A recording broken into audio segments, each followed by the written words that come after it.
So you would rock up to mother's group acting like everything was fine, and then you would breastfeed through toe curling pain because society set you up to feel like that's what you had to do to look like a good mother. Yeah.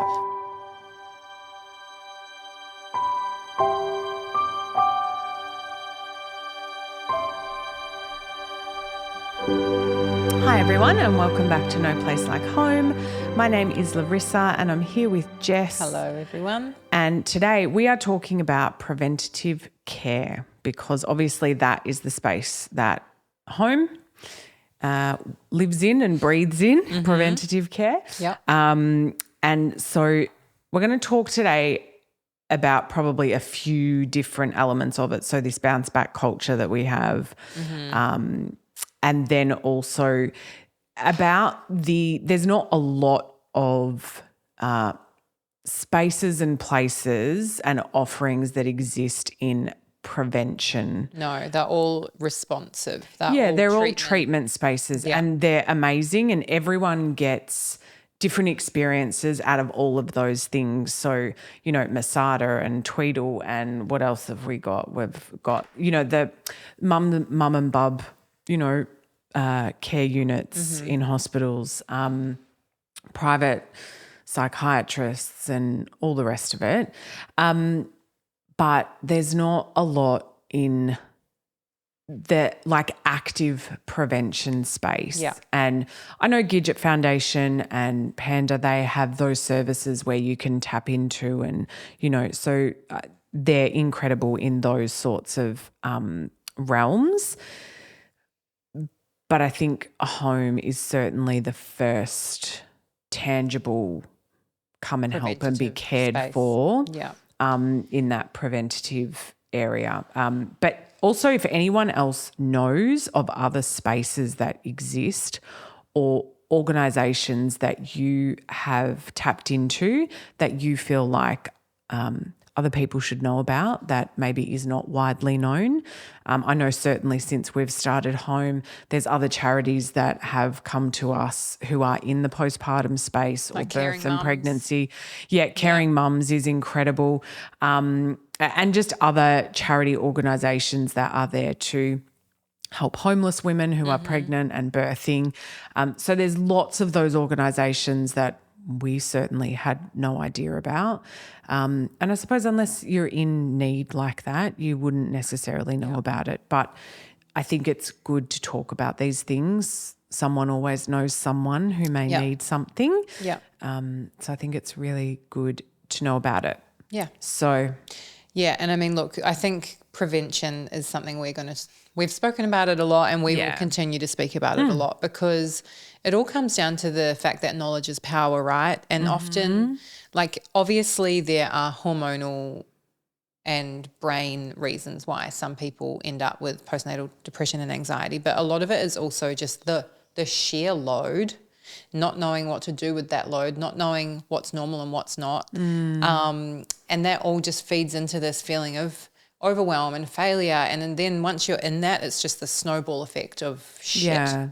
And I think, look, we've talked about this so many times about the fact that when you are pregnant, it's so exciting. And particularly if it's your first, you want to go and buy all the things. And, you know, I just completely understand that.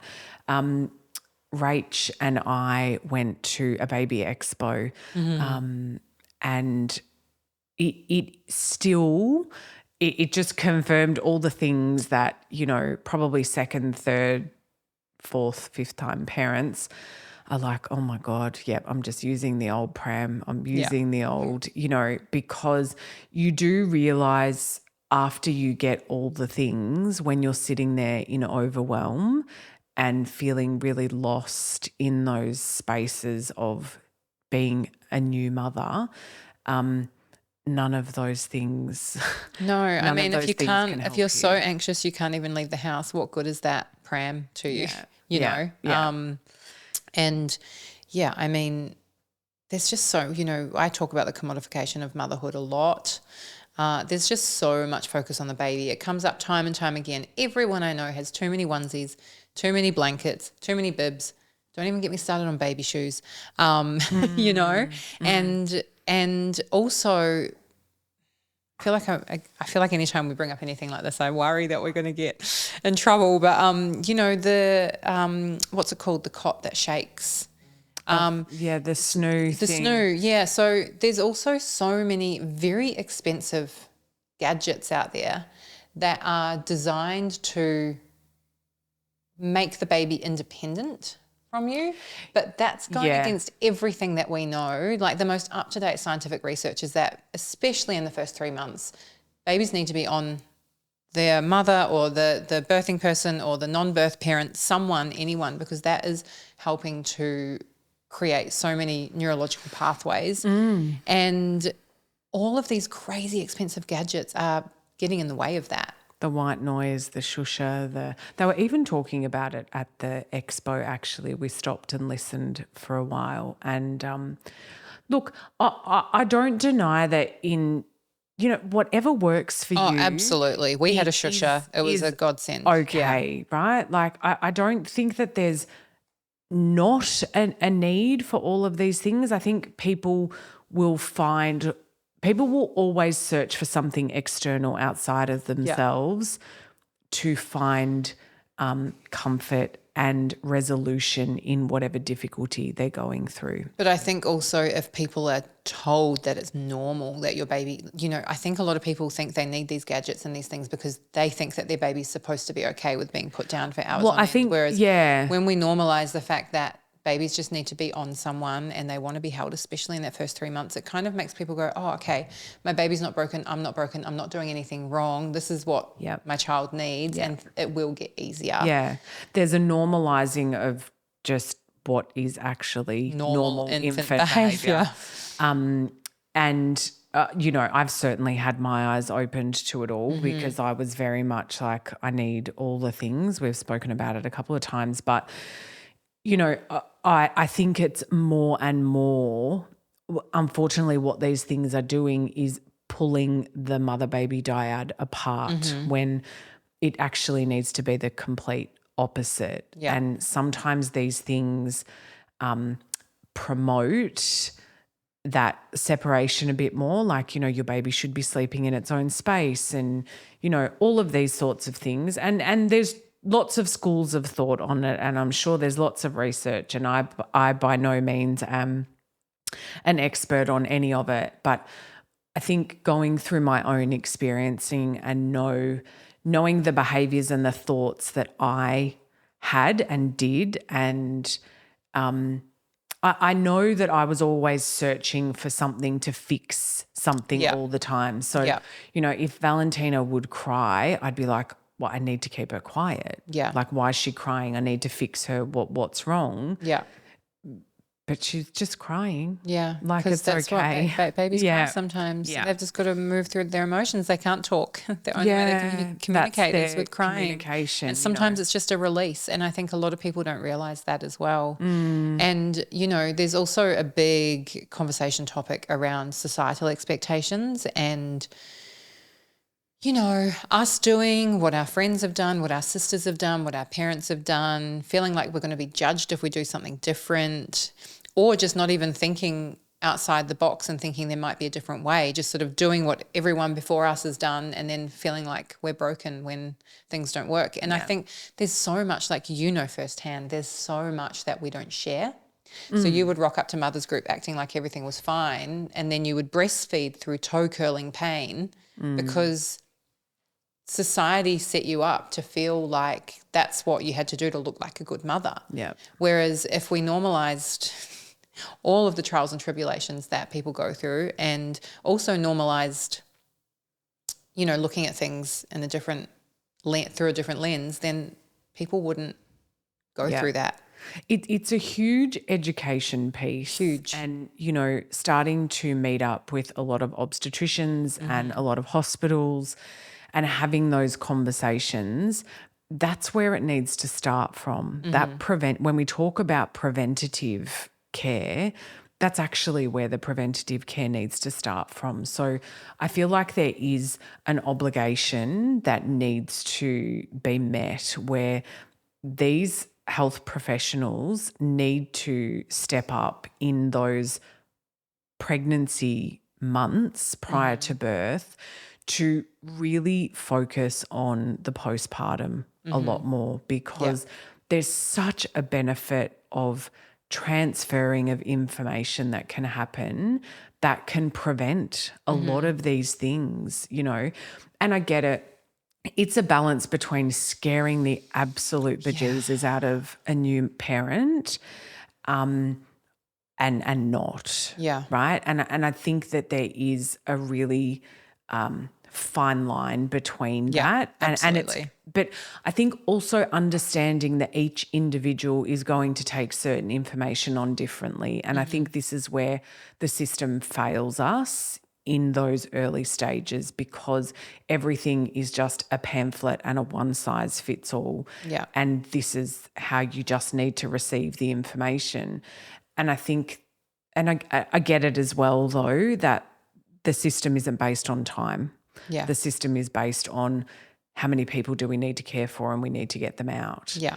But it's in a treatment sense. It's not in a preventative care sense. Yeah. So, and it's difficult to get spaces up like home to work in that space, but we're here now, and I think we need to really put our best foot forward in stopping that treatment from, it just feels like it's at an all-time high at the moment. Yeah.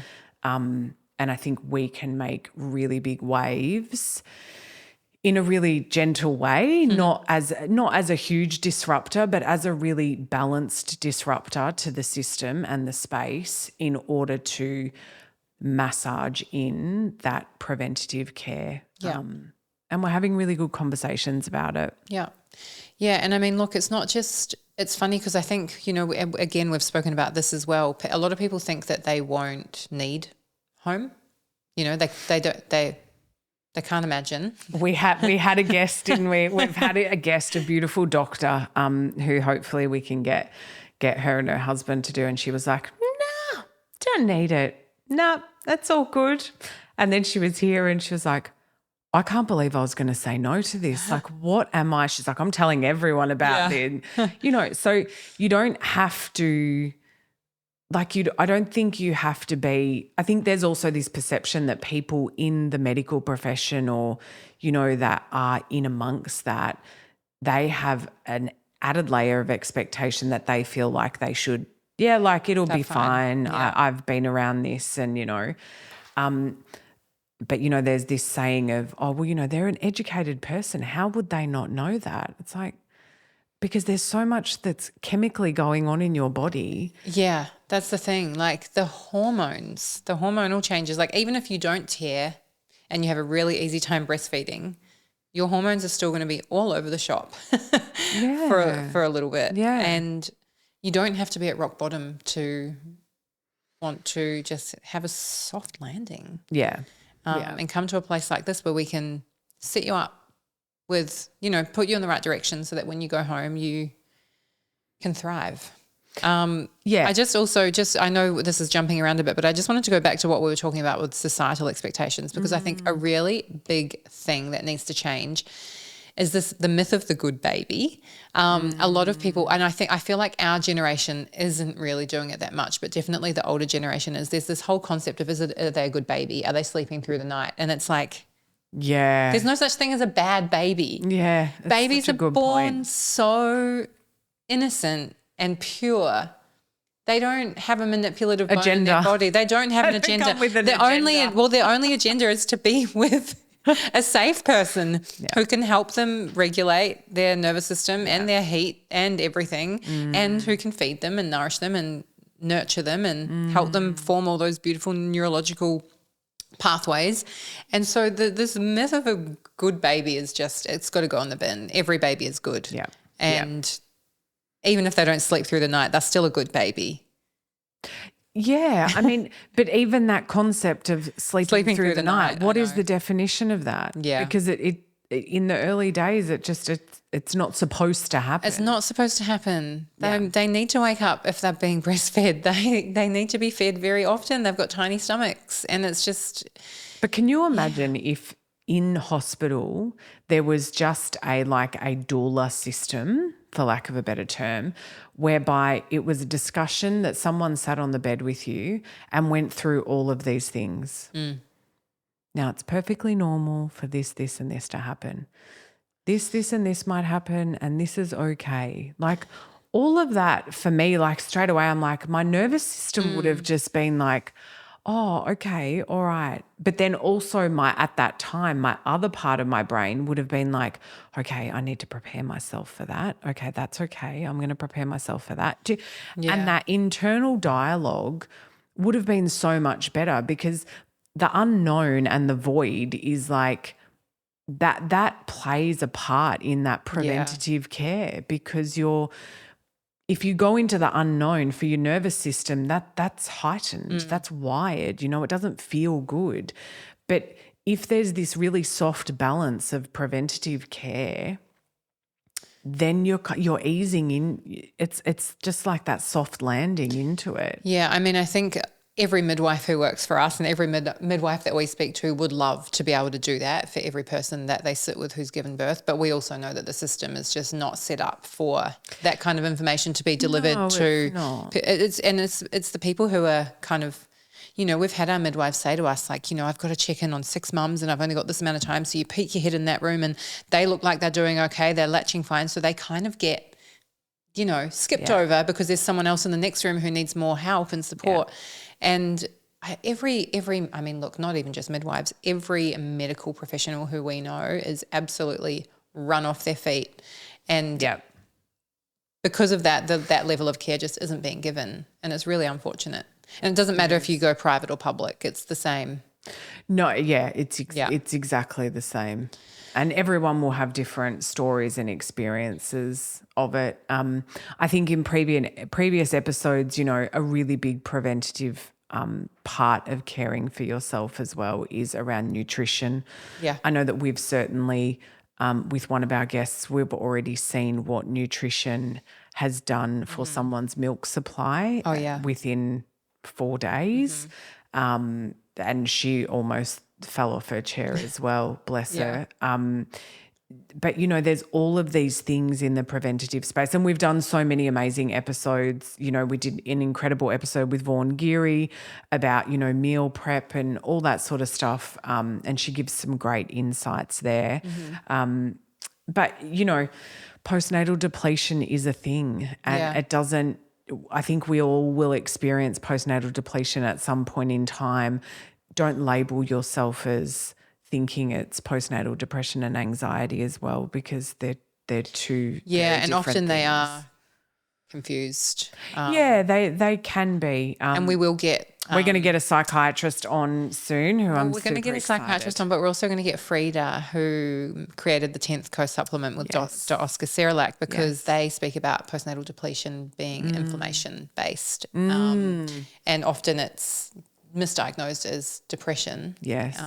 But I don't want to say just depletion, because that, it's not, it's still horrible. Yeah, it feels really heavy. But it needs to be treated in a slightly different manner and looked at a bit more holistically. Yeah.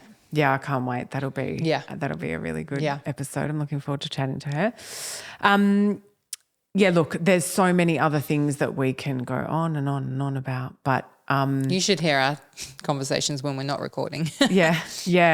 And, the team that we have here have so many different viewpoints and knowledge and perspectives on so many different things. And I know I've certainly every day I'm learning something from our staff, which is just incredible. Yeah, their skill set is just phenomenal. Yeah, it really, really is. But if you have any other organisations or theories, please share on our socials. I'm sure we'll do a post around preventative care and what that looks like. So we would love your feedback and comments. Comment on the episode, and we will chat soon. Thanks, everyone. This podcast represents the opinions of our hosts and their guest speakers. Views and opinions expressed in the podcast are our own and do not represent that of our places of work. This podcast is for informational purposes only, and content here should not be taken as medical or professional advice. Please consult your healthcare professional for any personal recommendations and medical care. While we make every effort to ensure that the information we are sharing is accurate based on the best available information at the time of recording, we welcome any comments, suggestions or feedback via our website contact form, home.com.au/contact. Names and details of personal experiences may have been changed to allow for anonymity and privacy. To join the conversation, join us on social media at Home Postpartum.